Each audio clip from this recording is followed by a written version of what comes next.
Hello everyone. आज अपन एक बार फिर से चैप्टर जो है फर्स्ट चल रहा था अपना क्लास 10th का, उसका फोर्थ पार्ट देखते हैं। अपन ने 3 पार्ट देख लिए थे। फर्स्ट में अपन ने देखा कि डेफिनेशन देखी चैप्टर की, फिर सेकंड और थर्ड पार्ट में कुछ क्वेश्चन देखे।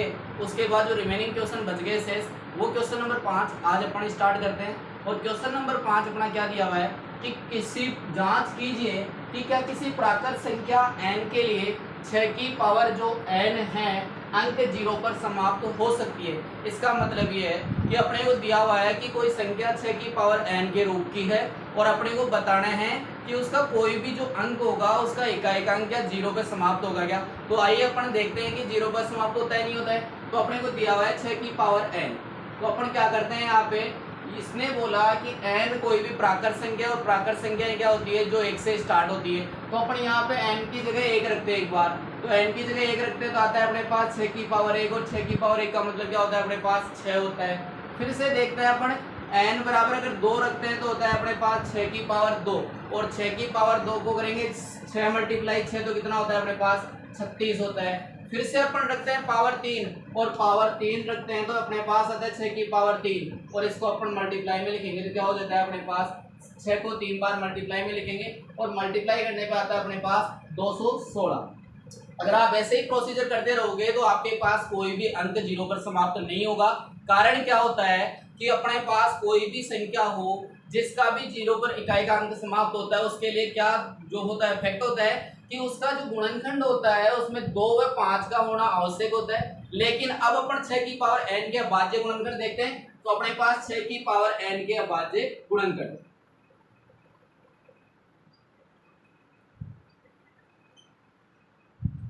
6 की पावर n के अभाज्य गुणनखंड में अपन 6 के गुणनखंड करते हैं तो अपने पास आता है 2 गुणा 3 और उसकी घात क्या आ जाती है n। यानी यहाँ 2 इंटू 3 की घात आया n। लेकिन यहाँ पे अंतिम अंक 0 तभी हो सकता है जब यहाँ पे 5 भी उपस्थित हो। 2 तो उपस्थित है लेकिन 5 उपस्थित नहीं है, तो अपन क्या लिखते हैं यहाँ पे, क्योंकि हम जानते हैं कि किसी भी संख्या का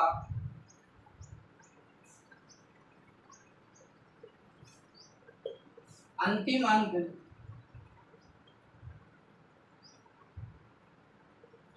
अंतिम अंक 0 पर समाप्त होने के लिए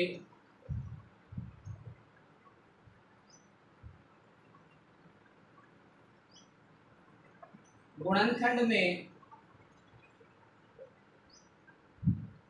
2 व 5 होना आवश्यक है। लेकिन अपन ने क्या देखा, लेकिन 6 की पावर n के गुणनखंड में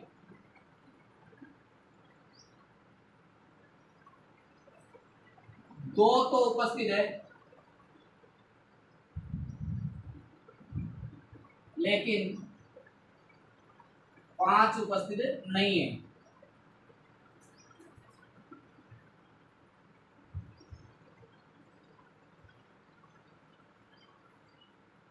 अतः 6 की पावर n का कोई भी पद 0 पर समाप्त नहीं होगा। यानी अपन ने क्या किया इस क्वेश्चन में कि 6 की पावर n है तो 6 के गुणनखंड किए। 6 के गुणनखंड क्या हुए अपने पास 2 गुणा 3 की पावर n। तो अपन क्या जानते हैं कि कोई भी संख्या का जो अंतिम अंक 0 पे समाप्त होने के लिए उसके इकाई का उसके गुणनखंड में 2 व 5 होना आवश्यक है। लेकिन यहाँ पे क्या नहीं है, 5 उपस्थित नहीं है, तो 6 की पावर n के गुणनखंड में क्या नहीं होगा, कोई भी पद 0 नहीं होगा। इसी प्रकार एक एग्जाम्पल दिया हुआ है कि क्या 4 की पावर n का कोई भी जो अंक है 0 पर समाप्त होगा क्या। तो अपन देखते हैं 4 की पावर n, तो 4 के उसमें क्वेश्चन में गुणनखंड करेंगे, और गुणनखंड करेंगे तो 4 के गुणनखंड क्या होते हैं 2 गुणा 2, और उसकी घात कितनी n। फिर से यहाँ पे अपन लिख सकते हैं कि 4 की पावर n के गुणनखंड में 2 तो उपस्थित है लेकिन 5 उपस्थित नहीं है। अतः 4 की पावर n का कोई भी जो पद होगा 0 पर समाप्त नहीं होगा। अब देखते हैं कि कोई भी पद अगर 0 पर समाप्त होता है जरूरी है क्या 2 या 5। इसी प्रकार अगर अपने पास 6 की पावर n नहीं होगी, ये होता है 60 की पावर n। तो आप देखते हैं क्या देखते हैं आप कि n की वैल्यू जैसे आप पुट करते हैं 1 रखते हैं क्या होता है 60 की पावर 1 और आपका अंतिम जो अंक क्या आ जाता है 0। तो यहाँ देख सकते हो 60 के जो गुणनखंड होंगे उसमें 2 और 5 उपस्थित होंगे, इसीलिए इसका अंतिम अंक 0 आ रहा है। इसी प्रकार अपन देखते हैं 10 का जो है पावर n होता तो इसका अंतिम अंक 0 पे समाप्त होता, क्योंकि 10 का गुणनखंड क्या होता है 2 और 5। इसी प्रकार ये अपना क्वेश्चन सोल्व हो जाता है और आप इसको देख सकते हो अच्छे से, और इसकी यही लैंग्वेज रहेगी। हाँ, तो अब अपना क्वेश्चन है 1.1 का क्वेश्चन नंबर 6। उसमें क्या लिखा हुआ है कि व्याख्या कीजिए कि 7 गुणा 11 गुणा 13 प्लस 13 और 7 गुणा 6 गुणा 5 गुणा 4 गुणा 3 गुणा 2 गुणा 1 प्लस 5 भाज्य संख्याएं हैं और क्यों है। ये बोला है कि ये संख्याएं भाज्य संख्याएं हैं, लेकिन क्यों है ये जवाब देना है अपने को। तो भाज्य संख्या क्या होती है अपनी कि जिन संख्याओं में 2 या 2 से अधिक संख्याओं का भाग चला जाए तो वो संख्या क्या होती है अपनी भाज्य संख्या। तो अपन यहाँ चेक करेंगे कि इन दोनों संख्याओं में क्या 2 या 2 से अधिक संख्याओं का भाग जा रहा है, और अगर भाग जा रहा है तो किन संख्याओं का भाग जा रहा है वो बताना है, और इस प्रकार अपना क्वेश्चन सोल्व हो जाएगा। तो फर्स्ट नंबर लेते हैं अपन 7 गुणा 11 गुणा 13 और प्लस में कितना 13 लेते हैं अपन। अब इसमें देखते हैं कि 2 या 2 से अधिक संख्याओं का भाग जा रहा है या नहीं जा रहा है। तो उसके लिए क्या देखते हैं कि कोई भी संख्या होती है वो 1 से तो भाग जाता है उसमें, और खुद का भी भाग जाता है, यानी यहाँ पे अपन इसको सोल्व करेंगे तो इसमें खुद का भी भाग जाएगा। अब अपन अगर मल्टीप्लाई करेंगे तो थोड़ा लेंथी हो जाएगा, उसके लिए अपन क्या करते हैं कि देखो यहाँ एडिशन में इसमें 13 है और इसमें भी 13 है गुणा में, तो यहाँ दोनों में क्या हो सकता है ये अलग अलग नंबर है और दोनों 13 से भाग जा सकते हैं पूर्णतया। तो यहाँ से अपन क्या करते हैं 13 कॉमन लेते हैं।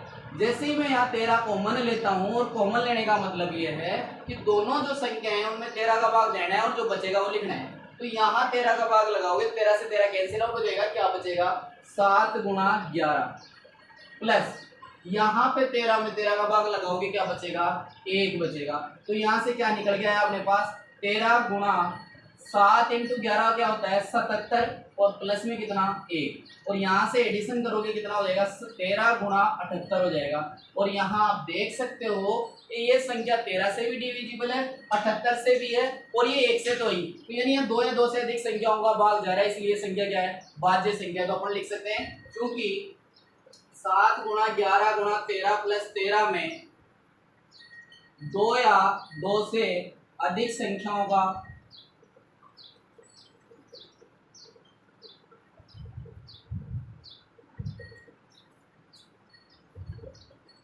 भाग जा रहा है, भाग जाता है, इसलिए यह संख्या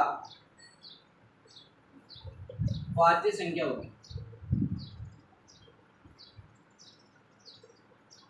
इसी प्रकार आप एक और ये देख सकते हो कि यहाँ 5 इसमें भी गुणा में आ रहा है और 5 इसमें भी गुणा में आ रहा है, और 5 कॉमन लेके आप खुद ट्राई करना, और ऐसा ही कुछ पैटर्न बनेगा, उसको सोल्व कर सकते हो, लिख सकते हो कि 2 या 2 से अधिक संख्याओं का भाग जा रहा है, इसलिए यह संख्या क्या होगी भाज्य संख्या। अब अपन क्या करते हैं कि अपना जो इसका लास्ट क्वेश्चन है आप खुद कर सकते हो, उसमें आपको एलसीएम फाइंड करना है, और एलसीएम फाइंड करोगे वही आपका आंसर आ जाएगा। अब अपन एक्सरसाइज 1.2 जो है उसमें कुछ सिद्ध करना है अपने क्वेश्चन, जो एक तो इस वीडियो में देख लेते हैं, और नेक्स्ट जो पार्ट आएगा उसमें अपन कंप्लीट चैप्टर कर देंगे। हाँ, तो अपन क्वेश्चन देखते हैं अपने पास एक्सरसाइज जो 1.2 है कि √5 एक अपरिमेय संख्या है। इसी प्रकार आपको सिद्ध करना है √2 अपरिमेय संख्या है, √3 अपरिमेय संख्या है, √7 अपरिमेय संख्या है, √11 अपरिमेय संख्या है। इन सभी के लिए एक फिक्स पैटर्न है, और वो देखेंगे अपन क्या कि कोई भी चीज़ जो उसको गलत सिद्ध करना है, यानी खुद को प्रूव करना है उसको, तो अपन उल्टा लेके चलते हैं। और उल्टा क्या लेंगे, यहाँ अपरिमेय दे रखा है तो अपन लेंगे परिमेय, कि अपन मानेंगे कि √5 क्या है परिमेय संख्या है, और परिमेय संख्या अपनी क्या होती है वे संख्याएं जिन्हें p/q के रूप में लिखा जा सके तथा q का मान 0 नहीं हो, तो वो अपनी क्या होती है परिमेय संख्याएं। तो मैं यहाँ लेता हूँ कि माना √5 एक परिमेय संख्या है, और अगर परिमेय संख्या बोल दिया तो अपन क्या करेंगे,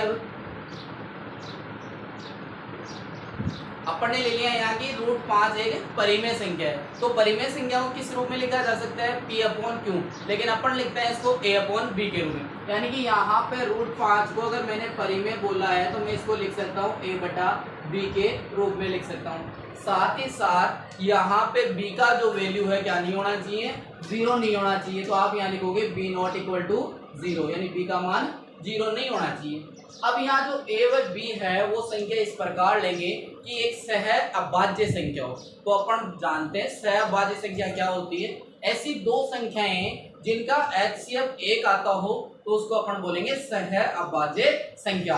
तो यहाँ बोलते हैं जहां a व b क्या है, सह अभाज्य संख्याएं।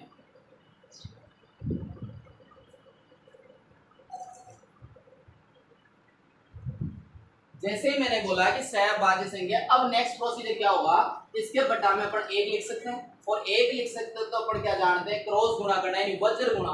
तो यहाँ √5 को करोगे b से गुणा तो क्या निकल के आएगा आपके पास √5b, और a को अगर 1 से गुणा करोगे तो आपके पास आएगा क्या, a आएगा। अब यहाँ से क्या करना है, अब आपको ये करना है कि कभी भी ध्यान रखना, रूट में अगर है तो इसको रूट को हटाओगे, और रूट कैसे हटा सकते हैं कि कोई भी रूट में अगर संख्या हो तो दोनों साइड क्या कर दो, आप वर्ग कर दो। तो अपन यहाँ लाइन लिखते हैं कि दोनों पक्षों का वर्ग करने पर,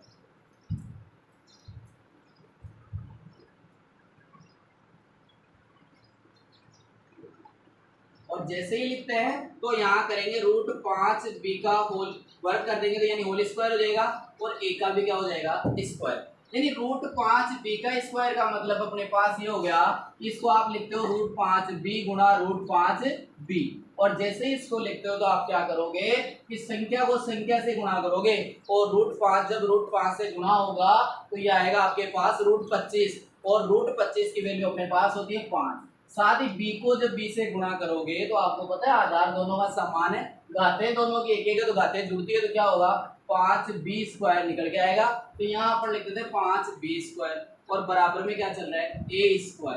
अब अपने को क्या करना है, सहअभाज्य संख्या मान के चले थे कि इनमें एक ही HCF है, कहने का मतलब एक का और खुद का ही भाग जाता है, लेकिन अपने को एक उभयनिष्ठ गुणनखंड देखना है। इसके लिए अपन क्या करते हैं, जो b² के गुणा में उसका क्या लगा लेते हैं, a² में भाग लगाते हैं। तो यहाँ से क्या आएगा, b² बराबर a² बटा 5, और जैसे ही आता है इसको अपना इक्वेशन नंबर बोलते हैं, समीकरण नंबर फर्स्ट बोलते हैं। अब ऐसा क्यों बोलते हैं, देखो जहां a² बटा 5 से अपन क्या समझते हैं कि a² में 5 का भाग जा रहा है, यानी कि a² जो है उसमें 5 का भाग जा रहा है। तो अपन यहाँ क्या प्रोसीजर देखेंगे कि a भी क्या होगा, 5 से भाज्य होगा। क्यों होगा, क्योंकि अगर कोई संख्या है उसमें 5 का भाग जाता होगा तो ही उसके वर्ग करने पे 5 का भाग जाएगा। अगर जैसे सपोज दैट मैं देखता हूँ 2, अगर मैं 2 का वर्ग करता हूँ 4, तो मैं देखता हूँ कि 2 में 5 का भाग नहीं जाता है, और तो वर्ग करने पे भी इसमें 5 का भाग नहीं जाएगा। लेकिन अगर आपके पास कोई संख्या है, जैसे सपोज दैट 10 है, और 10 का वर्ग करते हो आपके पास आता है 100, तो 10 अगर 5 से भाज्य है तो 100 भी क्या होगा, 5 से भाज्य। तो अपन यहाँ क्या लिखते हैं कि a² 5 से भाज्य है तो a भी क्या होगा, 5 से भाज्य होगा। क्योंकि a² 5 से भाज्य है, इसलिए a भी 5 से भाज्य होगा। जैसे ही लाइन लिखते हैं तो अब क्या करेंगे, देखो कोई भी संख्या में अगर 5 का या किसी भी संख्या का भाग जा रहा होगा, इसका मतलब क्या है कि वो संख्या उसके गुणनखंड में आई होगी तभी भाग जाता होगा। जैसे सपोज दैट मैं बोलता हूँ कि 5, तो 5 में किसका भाग जाता है, 5 का, तो क्या इसको 5 गुणा 1 लिख सकते हैं। इसी प्रकार जैसे 10 में भी 5 का भाग जाता है तो उसको क्या लिख सकते हैं, 5 गुणा 2। 15 में भी जाता है 5 गुणा 3। तो अपन यहाँ पे क्या प्रोसीजर देखते हैं कि सभी के गुणनखंड में 5 आए, वो क्या होती है, 5 से भाज्य होती है। तो अपन यहाँ एक ही मानेंगे वैल्यू, क्या मानेंगे, माना a = 5c। 5c क्यों माना, क्योंकि यहाँ a में 5 का भाग जा रहा है, यानी a जो होगा कोई ना कोई संख्या यानी 5 का गुणज रहा होगा, और 5 का गुणज रहा होगा तो c की वैल्यू कुछ भी हो सकती है। जैसे आपने माना a बराबर 5c, तो अब क्या करेंगे, समीकरण 1 में 1 का मान रखेंगे, यहाँ पे क्या 5c रखेंगे। 5c रखेंगे तो देखते हैं, हाँ अब क्या करेंगे, समीकरण a में जो एक में है a बराबर रखेंगे 5c। तो अपन लिखते हैं समीकरण 1 में a बराबर 5c रखने पर, और जैसे ही लाइन लिखते हैं तो अपने पास समीकरण 1 क्या है, b² बराबर a² बटे 5 है। एक ही जगह ले जाके रखेंगे 5c, तो मैं रखता हूँ यहाँ 5c का होल स्क्वायर और बटा में कितना 5। अब क्या करेंगे, ब्रैकेट सोल्व करेंगे तो b² का आपके पास b², और अगर आप 5 का स्क्वायर करोगे कितना आएगा 25, और c का स्क्वायर क्या होता है c स्क्वायर और बटा में कितना है 5। तो यहाँ से देखते हो कि 25 जो होता है 5 से डिविजिबल होता है, भाग पूर्णतः विभाजित होता है। 5 एकम 5 और 5 25, क्या निकल गया b स्क्वायर बराबर 5c स्क्वायर। यहाँ से भी अपन क्या देख रहे हैं, एक उभयनिष्ठ गुणनखंड देख रहे हैं और b में, तो यहाँ a में तो मिला था अपने को 5, अब देखते हैं b में किससे भाग होता है। तो यह जो c स्क्वायर के गुणा में 5 है वो भाग लगाएंगे किसमें b स्क्वायर में, तो अपन इसको ऐसे लिख सकते हैं c स्क्वायर बराबर b स्क्वायर बटा 5। और जैसे ही लिखा इसका मतलब भी क्या हुआ कि b स्क्वायर क्या है 5 से भाज्य है, तो अपन यहाँ लिखेंगे चूंकि b स्क्वायर 5 से भाज्य है इसलिए क्या होगा b भी 5 से भाज्य होगा। जैसे ही अपन इस प्रोसीजर पर पहुंचे तो अपने पास क्या हो जाता है कि a और b में अपन ने स्टार्टिंग में माना था कि ऐसे एक है, मतलब एक ही अभाज्य गुणनखंड है, लेकिन अपने पास क्या हो गया a और b एक अन्य संख्या 5 से भाज्य, तो अपन क्या लिखेंगे, क्योंकि a और b में 5 एक उभयनिष्ठ गुणनखंड है, और अगर उभयनिष्ठ गुणनखंड है तो अपन क्या लिख सकते हैं, इसलिए √2 एक परिमेय संख्या है। अब जैसे ही लिखा कि √2 एक परिमेय संख्या, लेकिन यहाँ क्या होता है, अपन ने 9th क्लास में देखा था कि जो √2 होता है एक परिमेय संख्या होती है, तो अपन यहाँ क्या लिखेंगे कि यहाँ विरोधाभास की स्थिति उत्पन्न होती है। विरोधाभास मतलब जो भी अपन ने शुरू में कथन लिया था कि √2 एक परिमेय संख्या है, उसका विलोम हो गया कि अपन ने परिमेय तो सिद्ध कर दिया, लेकिन अपन क्या जानते हैं ये तो अपरिमेय संख्या होती है, तो अपन यहाँ लिखेंगे लेकिन यहाँ विरोधाभास की स्थिति उत्पन्न होती है।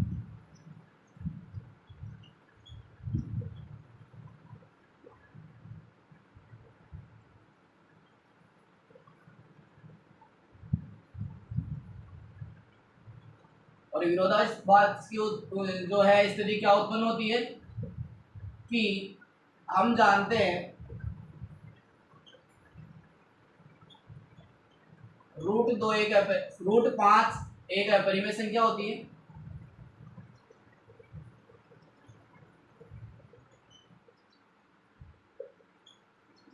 और √5 अगर एक परिमेय संख्या होती है तो अपन ने जो स्टार्टिंग में माना था अनुमान अपना की परिमेय संख्या, तो वो अपने जो है कल्पना सिद्ध होती है, क्या गलत सिद्ध होती है। तो अतः हमारा अनुमान गलत सिद्ध हुआ, अतः हमारा अनुमान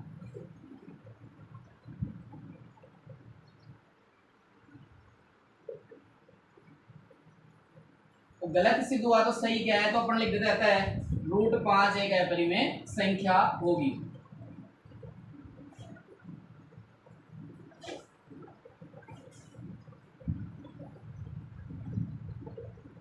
इस प्रकार अपन सभी संख्याओं को क्या कर सकते हैं, अपरिमेय संख्या सिद्ध कर सकते हैं। √2 हो या √3, क्या करेंगे कि जैसे स्टार्टिंग में माना कि √2 अगर अपने को सिद्ध करना है तो क्या मानेंगे कि माना √2 एक परिमेय संख्या है, और उसको लिख देंगे कि √2 बराबर क्या a बटा b, और वहां क्या नहीं होना चाहिए, b का मान 0 नहीं होना चाहिए। साथ ही साथ आपके पास क्या होना चाहिए, a और b क्या होनी चाहिए, सह अभाज्य संख्या।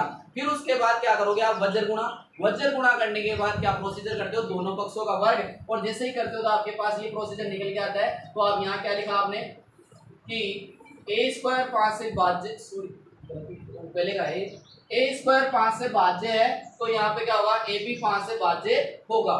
ये वाली कंडीशन आ जाएगी, यहाँ तो ये आ गई, लेकिन अगर √2 होता तो क्या होता है, यहाँ पे 2 आता, और यहाँ क्या लिखते हैं a स्क्वायर 2 से भाज्य है, तो a भी 2 से भाज्य होगा। लेकिन अब क्या हो रहा है, जब a 2 से भाज्य हो रहा है, यानी 2 का कोई ना कोई गुणनखंड रहा होगा एक, तो यहाँ 5c नहीं आके क्या आएगा, 2c आएगा। फिर वापस से a का मान कहाँ रखोगे आप, समीकरण 1 में, और समीकरण 1 में रखोगे, यही प्रोसीजर आएगा। यहाँ 2c रखोगे तो क्या होगा, 4c स्क्वायर, 4 में 2 का भाग लगाओगे 2 आएगा, फिर से वही 2c स्क्वायर, तो यहाँ क्या आएगा 2। तो यहाँ क्या लिखोगे, b स्क्वायर 2 से भाज्य है, तो b भी क्या रहा होगा, 2 से भाज्य रहा होगा। फिर आगे क्या लिखोगे, a व b में 5 एक उभयनिष्ठ गुणनखंड है, इसलिए √2 क्या होगी, एक परिमेय संख्या होगी। लेकिन अपन क्या जानते हैं कि अपन तो ये जानते हैं कि √2 तो एक अपरिमेय संख्या होती है, तो हमारा अनुमान गलत सिद्ध होता है, अतः √2 क्या होगी, एक अपरिमेय संख्या होगी। हाँ, तो इसी में क्वेश्चन समाप्त करते हैं, और आगे वाले वीडियो में देखेंगे कि जो भी कंप्लीट चैप्टर है उसके जो रिमेनिंग क्वेश्चन रहेंगे वो कंप्लीट करेंगे। तब तक के लिए बाय।